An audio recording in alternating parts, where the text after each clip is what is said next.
영상은 오랜만에 뵙는데 출근하는 영상이에요. 출근하는 게 뭐 대수냐 하는데 사실 이런 차들은 잘 안 타잖아요. 사람들이 출근 때 정도에는 잘 안 타는데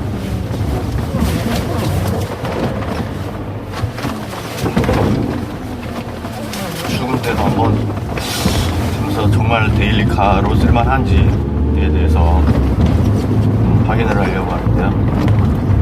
일단 데일리카 충분히 가능해요.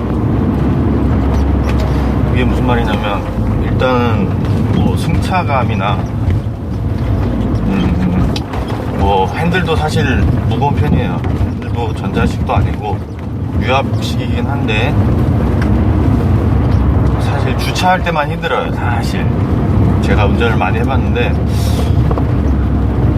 처음에 느껴질 때는 엄청 무겁거든요.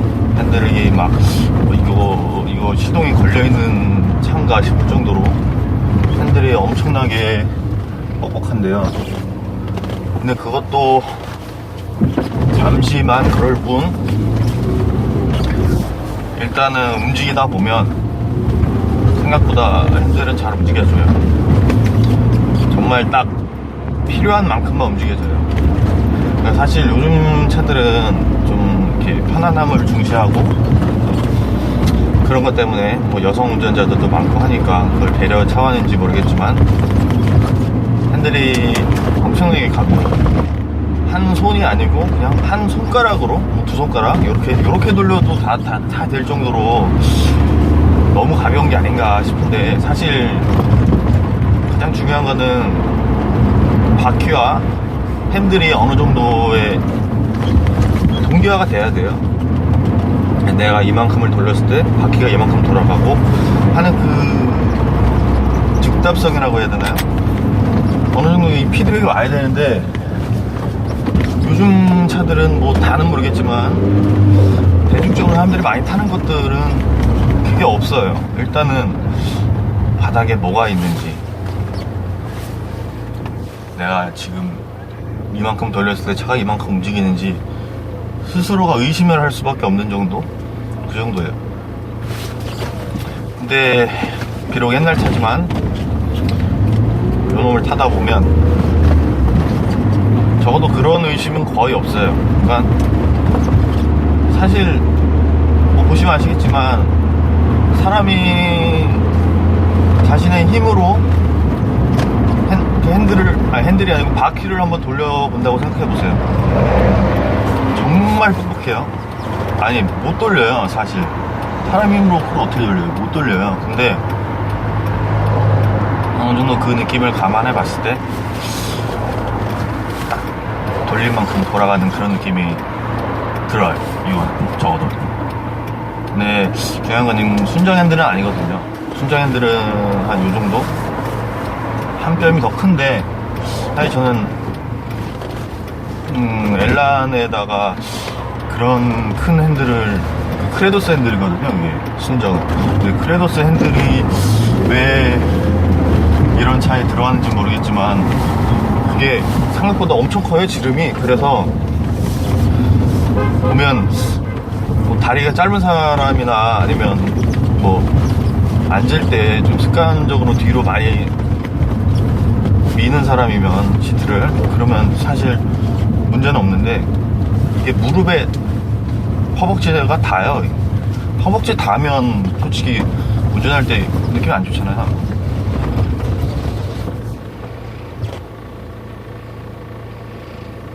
그래서 핸들은 이거보다 더 작으면 좀 그렇고 이거보다 더 작으면 좀 힘들 것 같아요. 계기판도 지금도 사실 계기판이 윗부분이 살짝 가려지거든요. 그래서 핸들이 큰가 봅니다. 일단 제가 집에서 직장까지 거리는 한 5.5km 정도 돼요. 5.5km 정도면 사실 그 왜 차를 끌고 다니냐 싶을 정도로 가까운 거리긴 한데 굳이 왜 차를 끌고 가냐 하면 주차장이 주차장이 비와 눈에 취약한 곳이라 저는 어쩔 수 없이 회사에 있는 지하 주차장을 이용합니다. 엘란 유저들이라면, 오너들이라면 아시겠지만 이게 상당히 취약해요. 그런 무방비 노출에 대한 데미지가 좀 커요. 세차를 자주 안 하시는 분이면 특히 더 금방 더러워지거든요. 그래서 저 같은 경우는 특별한 관리는 안 하고, 관리가 뭐 지하주차장에 넣는 것 자체가 관리니까, 그쵸? 밖에 계속 놔두면 여름철에 햇빛에 노출되고 하면 또 도색도, 도장도 안 좋아지고 하니까, 그런 거를 봤을 때는 지하주차장에서 주차를 해놓는 것만으로도 사실 관리는 어느 정도 하고 있다고 보시면 돼요. 관리가 뭐 별겁니까? 그냥 유지하는 게 관리지.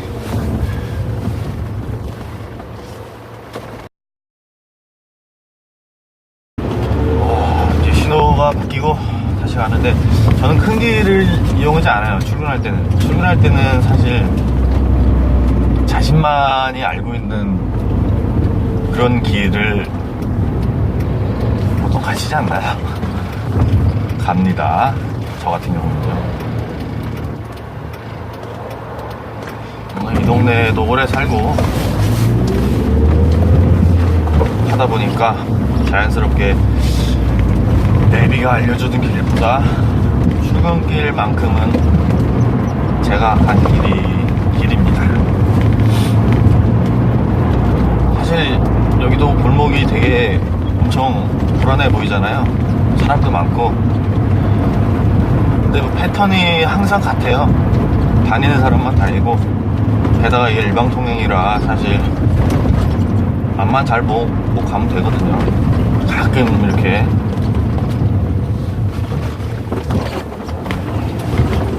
위험한 게 있긴 한데, 뭐 밟고 다니지는 않으니까. 출근 때 뭐 밟는 거는 별로 그렇게 효율적이지는 않아요.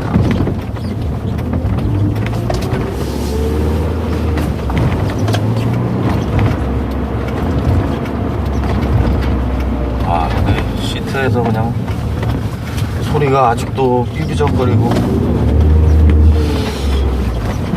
일단 엔진은 뭐 예로 충분히 됐고, 근데 아직 타이어를 못 믿겠네요. 타이어가 스포츠 타이어라, 물론 뭐 입문형이라 뭐 그렇게 엄청 그런 것도 아닌데, 사계절이나 겨울 타이어보다는 불안하겠죠. 이건 뭐 올 봄에 처음으로 스포츠 타이어를 입문한 거라 사실상 아직 긴장은 좀 하고 있어요. 안 타봤으니까요. 추운 날에는.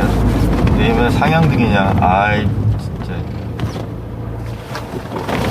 자, 이렇게 상향등 켜면 안 돼요. 뭐 상향등하고 하향등이 뭔지는 좀 알고 운전합시다. 정말 저거 멍청한 거예요, 저런 거는.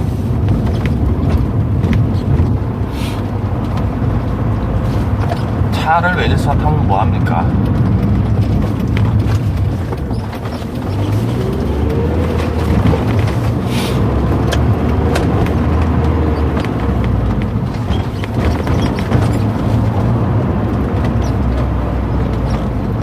이제 골목은 다 끝났고, 이제 메인 코스 남부선로가 나왔어요. 남부선로는 사실 차가 더럽게 많은 그런 길이죠. 차도 많고 사고도 많고 공사도 많고 다 많아요. 저 껴들 때는 좀 조심해야 되는 게, 여기는 차선이 3개에서 하나로, 아니 2개로 줄어드는 거라 들어가야 돼요. 이렇게 바로. 망설이면 안 돼요. 망설이면 지각이에요. 망설이면 그냥 바로 들어가야 돼요. 이렇게 그냥 보이면 들어가야 돼요. 보이면 들어가야지. 그거 안 가면 내일 가야 돼. 내일. 어제 가든가. 사람들이 차선 변경할 때 부담을 느끼잖아요. 왜 느끼는지 좀 파악을 해봤는데, 분석을 해봤는데, 보통 사람들이 모르는 거 그게 있어요. 차선 변경과 끼어들기는 사실 다른 개념이거든요. 근데 차선 변경과 끼어들기를 동일시 하시는 분들이 있어요. 그건 잘못된 거고, 그렇게 생각을 하면 운전이 어려워요. 쉽게 설명해 드릴게요. 끼어들기 같은 경우에는 상대방 앞으로 들어갈 때가 끼어들기죠. 그리고 차선 변경은 상대방의 앞보다는 상대방의 뒤를 들어가는 게 차선 변경이에요. 그 뭐가 다르냐? 지금 말한 것부터 다른데, 일단 끼어들기는 뒷차한테 양해를 구해야 돼요. 양해를 구한다는 거는 뒷차가 내가 들어가는 걸 봐야 되고, 내가 들어오는 거에 대한 대비를 할 수 있는 거리가 있어야 되고, 그리고 마지막으로 그 사람이 날 싫어하지 않아야 돼요. 그 사람이 날 싫어하면 안 껴주죠. 그때 들어가는 방법은 그 사람을 보내고 차선 변경을 하면 돼요. 그쪽으로. 그러면 간단하게 해결돼요. 근데 그거를 억지로 내가 가는 길이 내 길이다 하면서 거기를 그렇게 비집고 들어가면 잘 안 되고 사고 나고 뭐 그렇게 되는 거죠. 그러다가 이제 부산까지 가는 거죠. 일단 저 같은 경우도 지금 차선을 하나로 옮겼는데, 사실 여기보다는 하나 더 가야 안정권에 들어가는 건데, 뭐 사실 욕심 안 부리고 여기 차선 계속 타고 가도 크게 상관은 없어요. 다만 춥네요. 생각해보니까 이거 차가운 쪽에다가 끝까지 돌려놨었어요. 아이고, 왜 이렇게 춥나 했네. 그래도 사실 히터를 만땅 트는 것보다 저는 그냥 춥지 않을 정도로만 유지하는 게 좋다고 생각해요. 그래서 이 정도면 한 60% 정도로 맞춰놓고, 바람도 2단, 뭐 더 많이 틀어봤자 뭐 시끄럽기만 하고 2단이면 충분해요. 잘 보시면 여기서 지금 또 차선이 하나 더 줄어들기 때문에 다들 일로 오고 있거든요. 그래서 사실 안정적으로 가려면 하나 더 가야 돼요, 차선을. 하지만 뭐 사실 욕심 안 부려도 돼요. 이럴 때는 그냥 직진하는 게 낫고. 하여튼 차선 변경하고, 이게 차선 변경이고, 자, 뒤에서 뭐 없죠? 깜빵거리지도 않고 뭐 쌍라이트 안 켜고 차선 변경을 했기 때문에 그래요. 만약에 끼어들기 형태로 들어간다, 저 앞차로 그럼 돌진했겠죠 제가. 그러면 그냥 난리 나는 거예요. 싸움 나는 거고. 이제 속도가 좀 붙기 시작했으니까 아마 이제 말이 안 들릴 수도 있어요. 하지만 떠들어 볼게요. 떠들 필요가 없네요. 이제 뭐 거의 다 왔어요. 이제 1km 미만이고, 뚫린 데는 직진으로.